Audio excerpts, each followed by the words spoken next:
If you set your team up right, you can do anything. There was embezzlement, and truly everything was being done in the worst possible way. I had two choices. I can either fix these numbers real quick, like in a fast kind of a way, or I can go rebuild the company. The mission that we've been on since 2023 is to do a 500% increase annually in our sales. Andrea Lake is a serial entrepreneur who's founded 14 companies, from Sticker Junkie to Quarantini, and has been featured everywhere from Forbes to the Oprah Winfrey Show. If you'd want to talk a little bit about Winston House, what that was. The Winston House started out as a tech hub entrepreneur house in Venice Beach in 2013. Is there anything else that you would want to add outside of the box? Anything we haven't covered? Maybe even something that's like slightly controversial? I think the most controversial thing is I hear so many CEOs go,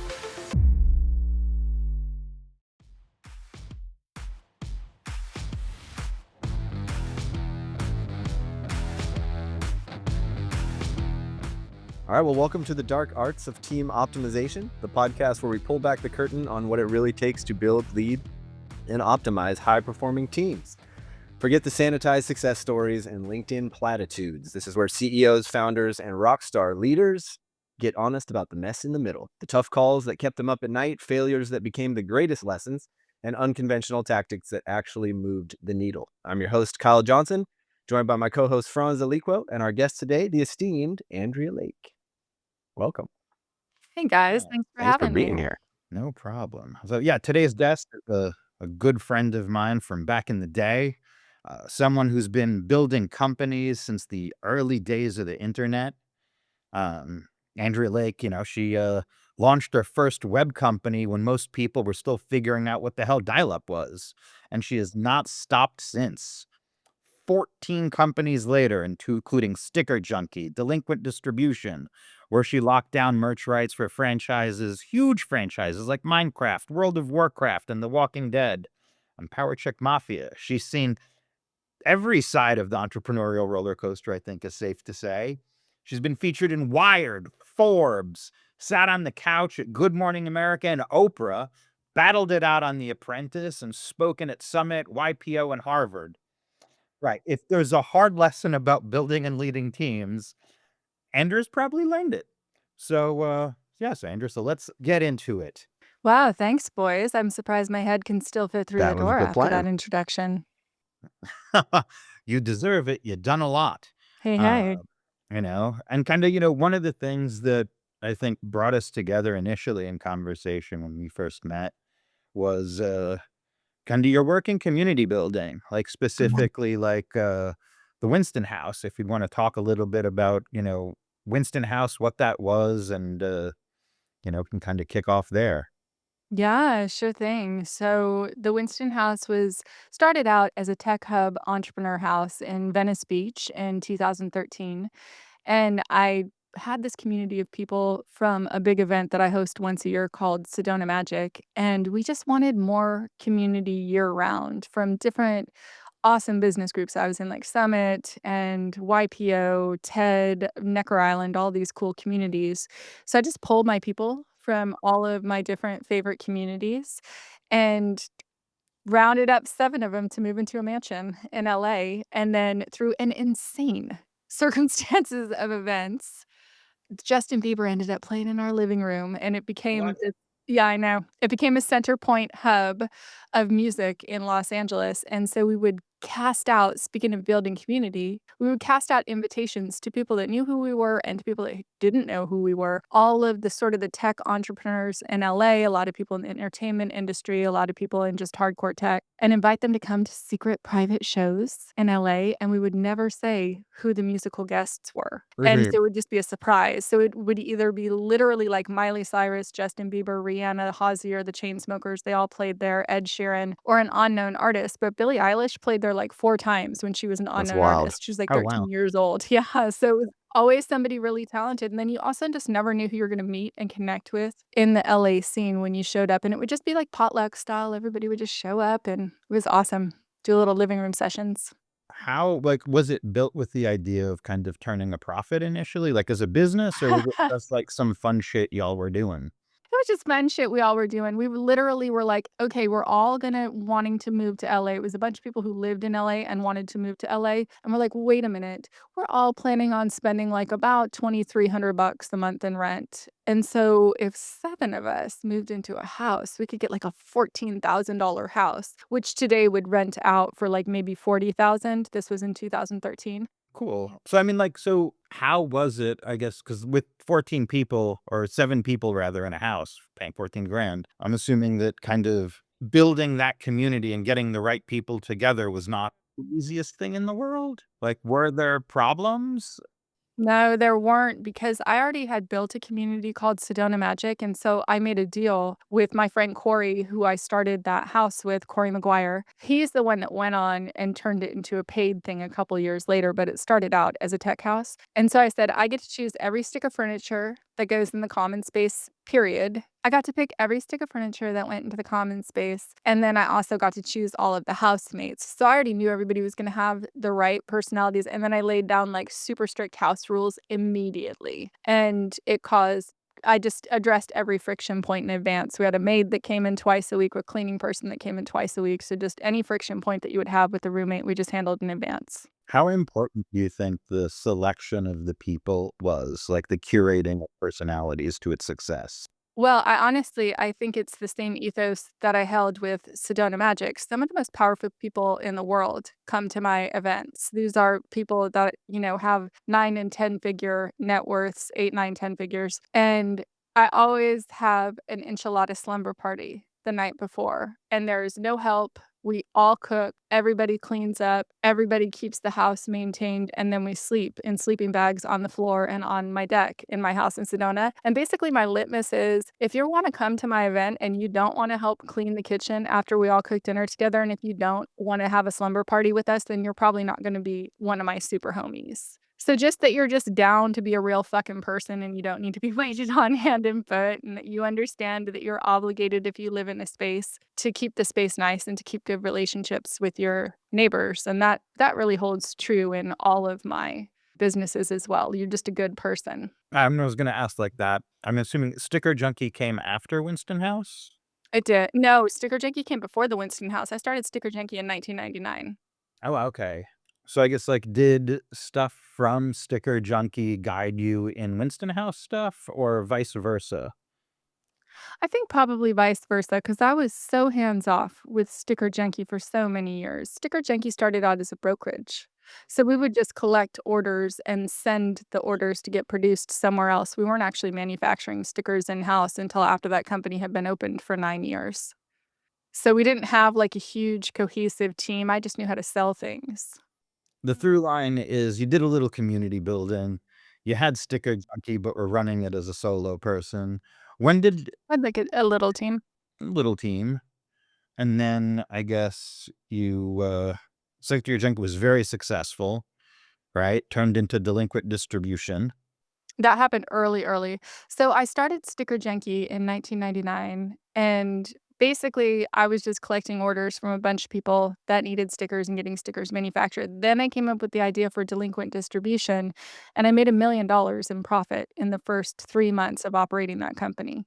And so it was immediately successful. I had tremendous relationships with a bunch of chain stores, and so I was selling original T-shirts that said, like, "I'm bad with names, can I just call you dumbass?" To stores like Hot Topic and Spencer's Gifts and all of these different places, but a lot of that was just me sales repping to those stores. Didn't require a really big team, it just required me to be an extraordinary salesperson. So by myself, I was doing, $40 million in sales to all the different chain stores once I signed on the rights for the exclusive rights, exclusive for the merchandise for Minecraft. Yeah, that did not suck. But it didn't also require me to have a super tight team. It required me to be a stellar, stellar salesperson. So when did you really start, I guess, going from building social things and working by yourself to actually building teams? So I had built teams along the way, but I didn't understand really how to make them function properly when I was a kid. So when I came back into Sticker Junkie really is the first time that as a grown up, as an adult, that I understand the inner workings of relationships of people, that I understand the type of people that you need to have on your team, that you need team players on your team. You need people that like to be on a team in order to have a team. That's why consistently in Sticker Junkie now, the mission that we've been on since 2023 is to do a 500% increase annually in our sales, and so this is the 2nd year in a row that we're gonna do a 500% increase on our revenue, which is extraordinary. That's incredibly difficult to do, and you need a really tight, really solid, very cohesive team. So I always describe my team at Sticker Junkie as we are on par with, like, an Olympic level sports team or an NBA, NFL type team, just completely structured, lock in step with each other. Everybody knows what the goal is. Everybody knows where we're going. Everybody understands their place in the team. Everybody also has the ability to give us feedback, to move up within the company structure, and to really just contribute a lot to the team vision because they're all on board with us getting where we're going. It's probably the most important thing about Well, and I putting think a you team learned that. together. Sorry, But Franz, I go guess, ahead. like, it wasn't. You learned that the hard way, right? No, I go, mean, go, that go, wasn't go. just something that you decided to do. I You kind sure of fucking left, did. you didn't leave Sticker Junkie, but you weren't actively involved for a long time. You thought everything was kind of fine, and then you went back and you popped the hood when you started to, notice some things that were maybe more than slightly concerning. So yeah, I just wonder, like, is that the point where you just decided I'm either all in or I'm all out on this? How did that transition go from, because you had a team, it wasn't working, right? You thought that everyone was kind of running it and you were, you know, just on the outskirts and checking in every once in a while. And then you kind of came to the realization that you had to redo everything. So just a little bit more about how you selected those people, right? Like, how do you know that you've got, like, this one is the one, right? And then that one's the one, and then we're going to bring them together. I think a lot of people struggle with that. And how do you know when to pull the ripcord too is also super important. Yeah, I guess, like, how did you identify that the team you had was not the right one? And then how did you, identify what the right one was? Yeah, it was a lot of trial and error. So the team that we had in place, there was embezzlement and truly everything was being done in the worst possible way. I actually wasn't on site in that company, so I failed that company. I was retired for 7 years.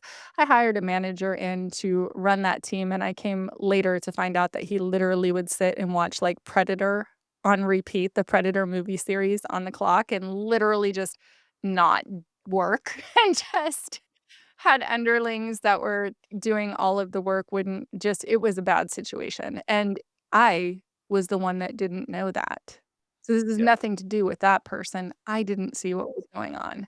Right, it's almost like It's you weren't part of the team. No, I certainly wasn't. I was n literally never physically there. I would go to the office for 1 to 2 hours a year. And sometimes I wouldn't go at all. But because stickers were such a profitable industry and we had so many long-term steady Eddie clients, like, it was fine. It was ticking along fine. And then very quickly, we lost a couple of our biggest clients. One of the biggest beverage companies in the world was one of our clients, and we lost them as a client. And just immediately that knocked the legs out from under the company, and the company very quickly was no longer profitable. So when I went in, I had 2 choices. I can either fix these numbers real quick, like in a fast kind of a way, and get the fuck out of there and sell this company for whatever I can and just get out from under it, or I can go rebuild the company.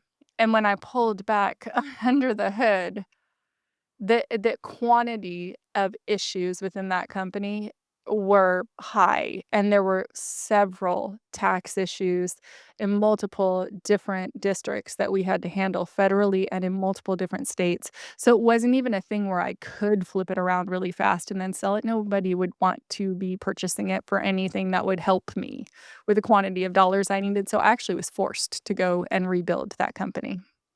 Right, this time as Yes. part of the team you. So Yes, it's like, do you think it's literally. very important for somebody that runs the company to be in the weeds with the rest of the team? It is profoundly important. I wouldn't want to own a company that was different than that ever again, because it's so nobody is gonna care about your company the way that you care about your company. A whole lot of people on my team care about this company a whole lot, and if they walk away right now, they're gonna go get another job.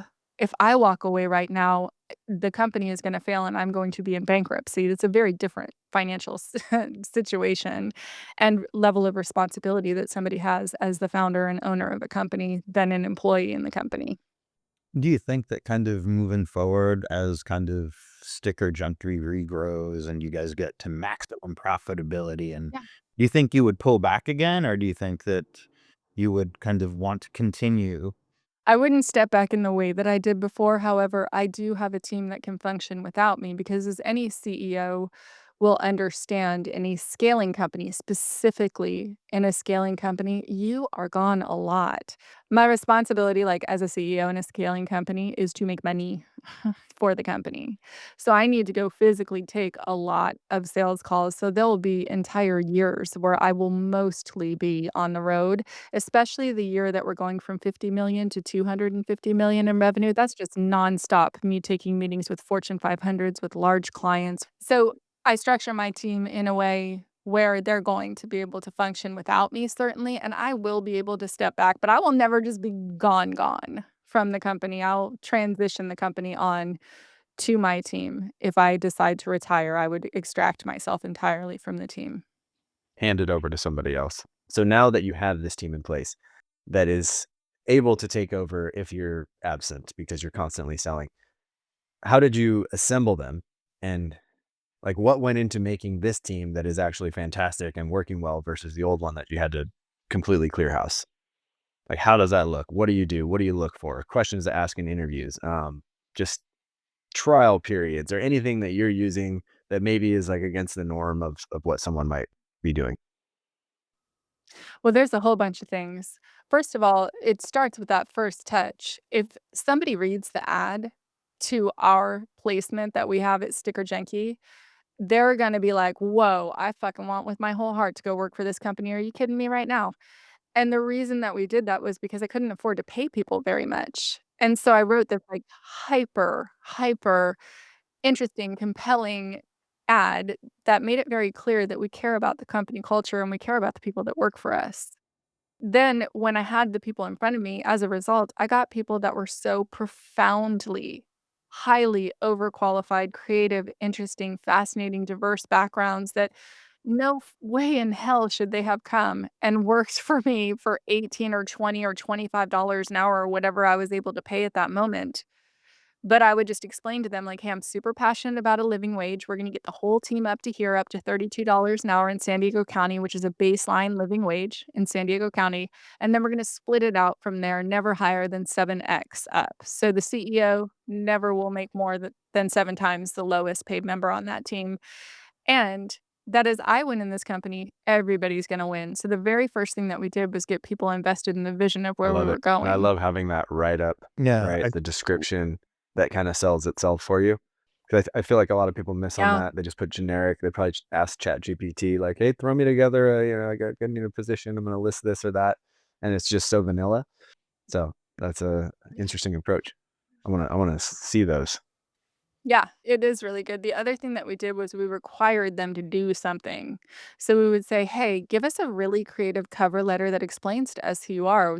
We are like agency people. We really do behave like a creative agency does." So then when people would send us, a resume or a dossier that was super highly visual, that was really because it's a lot of graphic designers that we're hiring, and also really explained Yeah. intricately who they are. Jenny Armendariz, our first hire, is like, "Here's a bunch of pictures of me with my dog, Soju." Her dog, Soju, is gonna get me this job, and she was not wrong. Um, and so it was that, but in addition to that, the other 2 most important things that I could give to an entrepreneur that's wanting to create a team like I have, number 1, 3-month trial period, hardcore. If you start to see true cracks within that first 3 months, that will not get better. It is not your job to fix people. Work is not therapy. If somebody does not fit within your team structure, that will spread throughout your whole company, and you will immediately have a bunch of dissatisfied people. So we do not tolerate back channeling. We do not tolerate gossiping. We will sit down and talk to people. We have incredibly transparent, straightforward conversations with all of our employees on everything, on the financials of the company. Every person in my company has access to how much money the company makes and how that pile gets cut up, how much they're getting for payroll, when they can expect raises, what happens when we win really big, what happens when we have to tighten the purse strings, why, even when you're making $2.4 million, you are just barely pulling a profit in my type of company, and how quickly that can scale as we hit the right numbers. And then what does that mean for them? The second most important thing is it does not matter how talented somebody is, it does not matter how much of a rock star somebody is, we only have team players. I've had artists that were insanely talented that were profoundly problematic. I've had different people in different positions all through the company where that was the case, and I just could not keep them on my team. Now, it also seems that, like, the kind of going back for a second of, having that really powerful job description and perhaps not paying as much as someone else in the industry, I feel like that also acts as a kind of a sieve that only lets through people that are really kind of motivated and into what you're doing and your vision. Right, it's true, and then also really deeply explaining to them, like, me personally, as the owner of the business, I actually don't want to win 7 times more than, like, 7 times as hard as somebody that's shipping boxes in our warehouse. I want everybody to win, so this is how it personally is going to, like, I always talk in terms of this, and I mean it. In every position within the company, I want people on my team who will build their career with Sticker Junkie. I want this to be a place where they build a life. It used to be if you gave your life to a company, the company gave you a life. It gave you a really, really, really good life. Retirement and benefits and everything that you could want, and people just didn't have to think hard about money. For most of post-industrial revolution, where we were really establishing a middle class, you just didn't have to think very hard about money. If you wanted to buy a house, you bought a house. If you wanted to have kids, you had kids. Wasn't money wasn't really that much of a consideration because people on a baseline minimum wage could afford to just baseline live. Why does that make a difference to you? Because people that don't do that are assholes. I, in fact, am not an asshole. Yeah, I think No, that's a yeah, and the 7 response for times cap, sure. like, very unique, especially in today's day and age where that, multiplier between, lowest employee and CEO just keeps growing and growing. You also mentioned in one of our previous conversations something that kinda caught my ear. There was good boss, or good CEO, great CEO. Would you just give us a little more background on that and what that means to you? Yeah, a lot of people are saying like a good CEO is they're looking at their metrics. They have their eyes on their metrics. So they're making money for the business. They're profitable for any investors they might have. They're profitable in general, and they're running a business that's growing and scaling.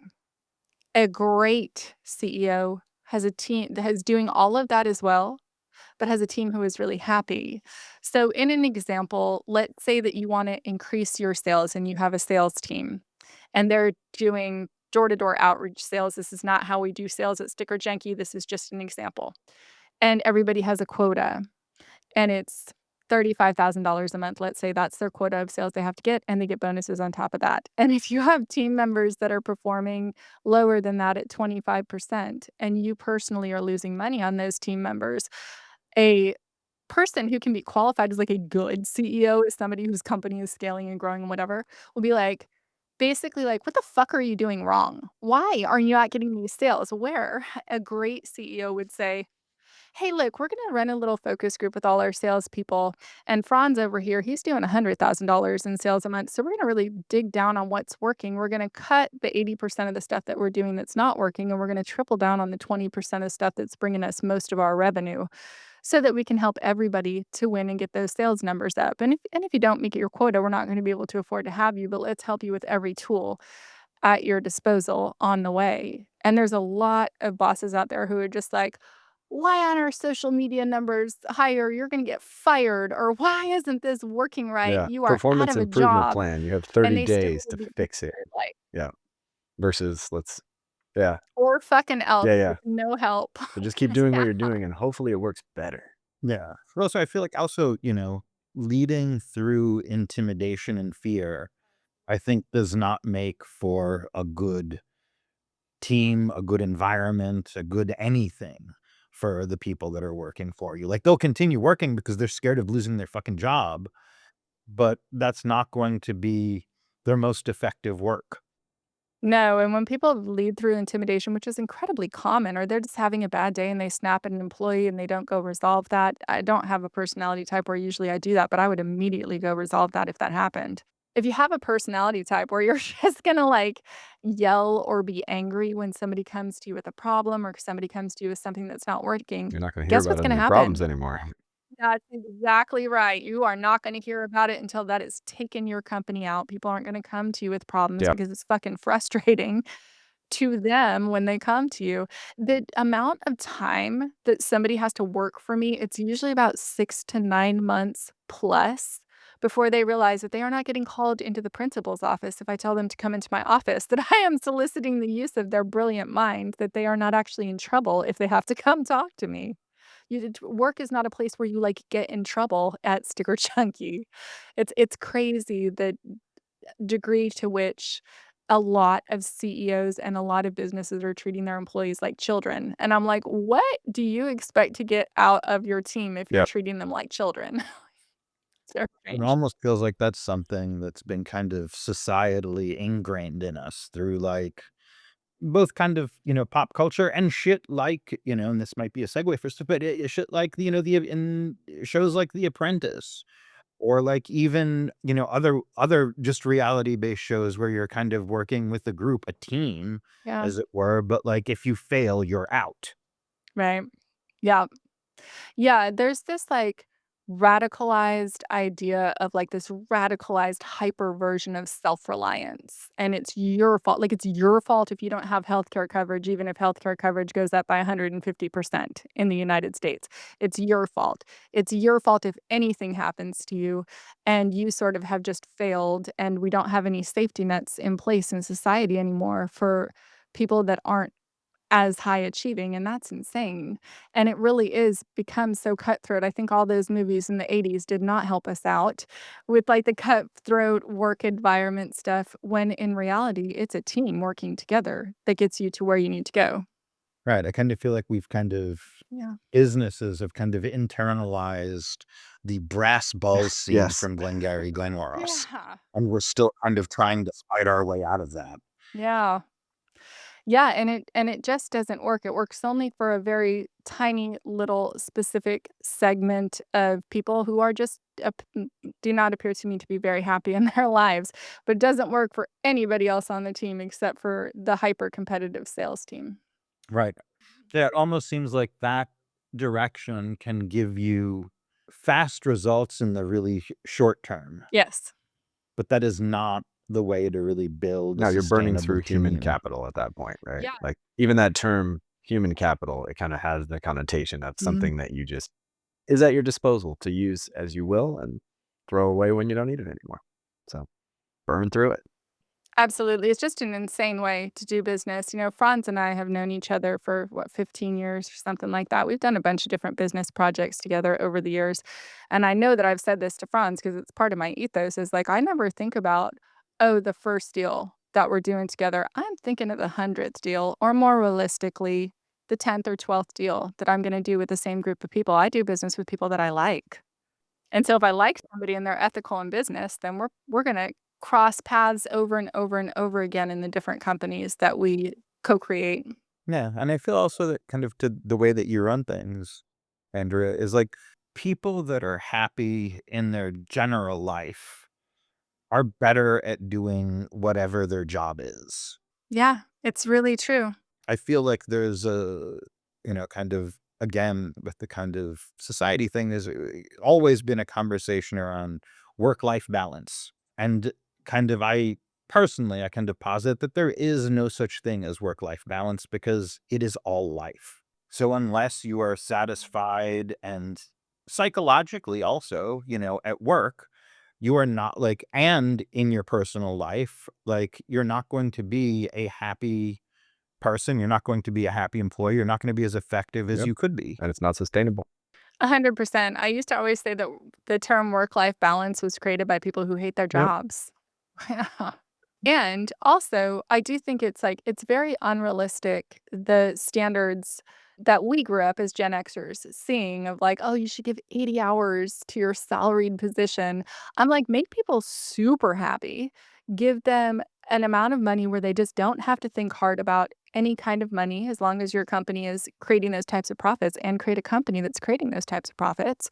And then the time that you have your employees for, whether that's 40 hours a week or a little bit more or a little bit less, they're gonna be banging it out of the park. I don't have people that are pretending to work while they're playing solitaire or scrolling on social media. I have people in a team who bust their asses while they're at work, and they laugh, and they joke, and they play, and it's a fun environment. There's always music playing, people are cracking up a lot of the day, and then they're just heads down banging out work a lot of the day. Structurally, we set up the offices to where everybody can always see what's going on in somebody's computer, so they couldn't play solitaire anyways. However, everybody can also just get up and go take a break whenever they want to. That It's is yeah. fine. There Like, again, it's You just like know, you're take not care of treating your them like people. children, you right? know? It's just be an adult and do That's your job exactly and do it right. well. Yeah. Yeah. Yeah. Yeah, Honestly, if yeah. you take a small break to play solitaire on your computer to clear your mind between tasks, cool. Great. Great. Yeah, if somebody wants to go in the back and sit on one of the couches and chill out for a little while and, like, regain themselves, it's a very creative job. It's unrealistic to think that people are gonna be creative for 8 hours in a row on demand every day. They need to stretch their legs if they wanna grab a snack. We have all kinds of good free snacks. We have a free drinks fridge with everything, and we always prioritize that even when I was broke. There's always, like, extras in the freezer if somebody forgets their lunch, or if somebody just wants a junk food lunch that day. It's vegetarian because 'cause I'm vegetarian, but, you know, we just treat them the way they'd wanna be treated. They also don't get in trouble if they have to call in sick. We have a lot of parents working for us. I think everybody understands what cold and flu season is like in a household with children that are, like, in school. If your kid is sick, you need to take the day off and go pick your kid up and take them home. Like, that's just part of life. And the amount of companies that pretend like people don't live a whole ass life, and by contrast, the amount of loyalty that come from my people because they know that I really fucking care about them. I am not just saying that. And Right. as the sales do increase, they see, "Oh, my salary just jumped right here. Oh, we're about to go get healthcare right here. Oh, we got paid time off right here." They see us prioritizing making sure that they are financially secure as the company also grows, so that everyone is financially secure. Yeah, and they're all It seems like one of the secrets that I'm unearthing from you here is that you're really just focused on treating people, not like capital. Wild. That's yeah. crazy. It's chaos. Who would do such a thing? But I'm assuming that with that comes maybe not a lot, but some extra work on your side to really meet them emotionally and kind of psychologically where they are and kind of make them feel comfortable. It feels like that's a lot of the lifting that you're doing. That's really true, and generally speaking, most of that is done in the first 6 to 9 months, and then people really settle in, and they're like, "Okay, cool."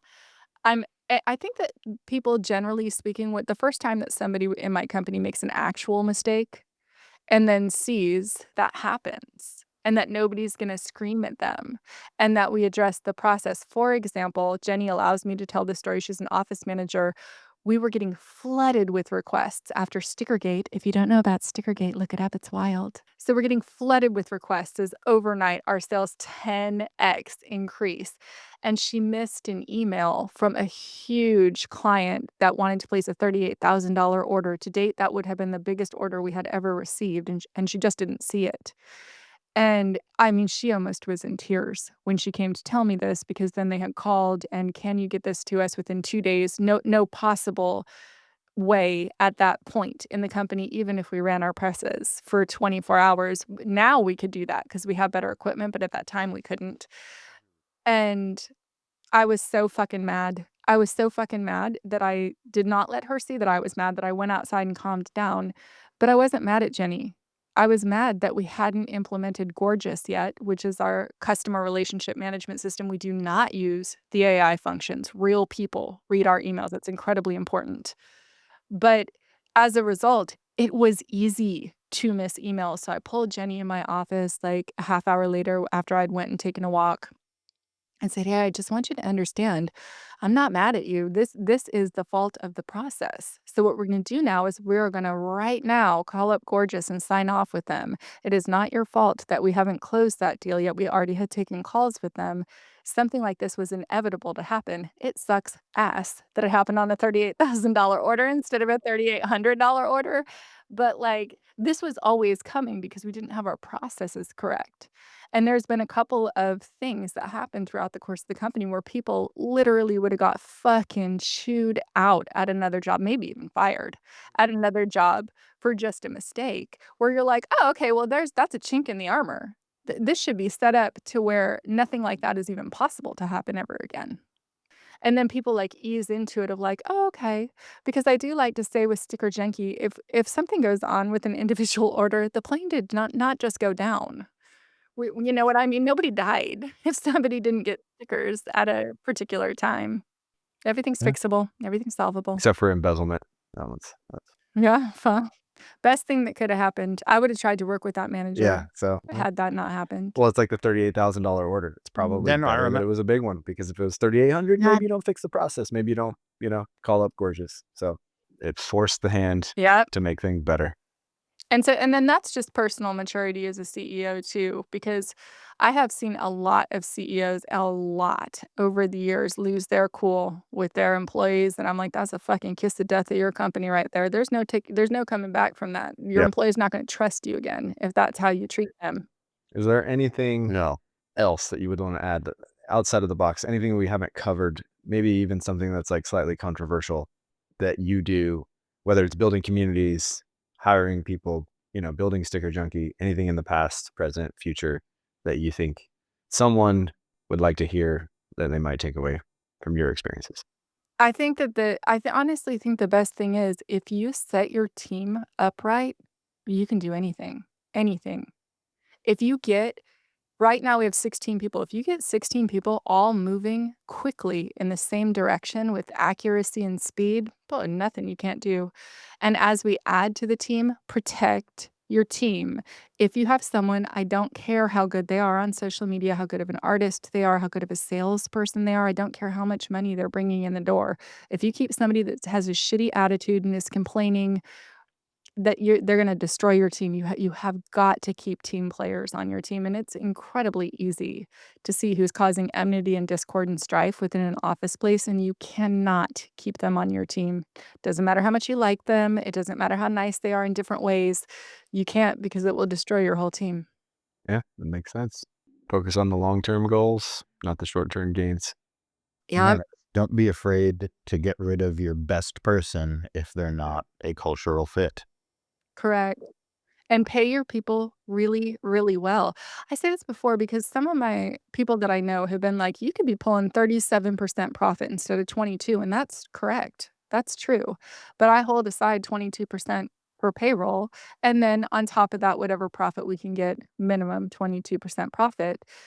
And I'm like, "That's correct. I could be doing 37% profit in a $10,000,000 company, or I could be doing 22% profit in a Yep. $400,000,000 company." And I need a really, really good team to go from where we were, which was 438,000 in revenue to 400,000,000. I need the best team to get us there, and they deserve to win too. I think the most controversial thing is I hear so many CEOs go, "Well, the support team doesn't even exist without me, so fuck them. I can just fire them." And I hear so many employees go, "Fuck the C team. I can just whatever. They're nothing without the employees." And the truth is that you need both of them, and so if you have really disrespectful employees that disrespect the C team, or you have a really disrespectful C team that is hoarding all of the wealth and all of the profits for themselves and treating their support team like the children, like garbage, like penalizing them if their kid gets sick and they have to leave work, that is a recipe for disaster, and that is how I see most Yep. large companies Yeah, it's a complete functioning. disconnect. I've worked at places Yeah. historically where there was a different floor on the offices where you just couldn't even go there, and that was Yep. it's like, "Oh, yeah," bow down as you enter. Awesome. Well, this has been fantastic. Thank you so much for all the insights. Where can people find you, and where would you like them to look? Well, they can find me at andrealake.com and on Instagram or any platform, Andrea Lake 101, my podcast, Andrea Lake 101, The Making of a Billionaire, and of course, get all of your sticker needs met at Yes. Love stickerjunkie.com. it. Which legitimately, having used your shit's actually pretty fucking dope. Pretty good. It's pretty good. Good. We do what we can. Yeah, this isn't even, it might not even make the podcast, but I just want to say it because I was really fucking impressed. Was when you made went to Summit Series, this conference, and Andrea Lake made a bunch of secret squirrel stickers, True fact. which were super cute. Yeah. And every once in a while, you take a sticker, you put it on your shirt, and you forget about it. And you'll get back to it and it's peeling off or whatever. It doesn't stay on particularly long. I shit you not. Summit was when, like 5 months ago now. Yeah. Yeah, I pulled out an outfit. That sticker was like part of the outfit. Love it. Still, and I had worn it before without even thinking that it was still there. Yeah. You know what I mean? And it Love it. didn't come off at all. So I was just like, damn. We're not messing around. This I'm holding up for anybody watching on video. This has been through the dishwasher, this thermos that I'm holding with all these stickers on it, maybe 100 times, and it's in perfect shape because as strict as I am about building a team, as strict as I am about the excellence that people on my team need to come to me with, I'm that strict about the quality of our products as well. Yeah, my kids give me stickers all the time that just fall right Thanks off. for I'm like, having me, what is the bro. point of this? You know? Yeah, Yeah. that's stickers, yeah. All right. Well, yeah, dude. Thank you so much for taking time away from your team to be with us. On our maiden voyage, Thanks for having me.